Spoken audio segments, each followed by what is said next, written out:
देवेश गन्धपुष्पाक्षतैः सह करुणां कुरु मे देव गृहाणार्घ्यं नमोऽस्तु ते।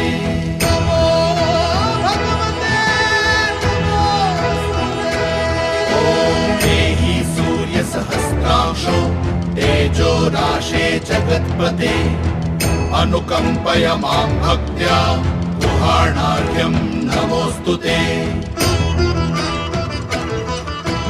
तापत्रयहरं दिव्यं परमानन्दलक्षणं तापत्रय विमोक्षाय तवार्घ्यं कल्पयाम्यहम्।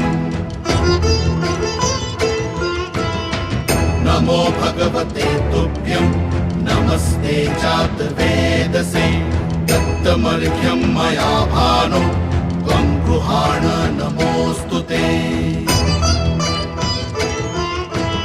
अर्घ्यं गृहाण देवेश गन्धपुष्पाक्षतैः सह करुणा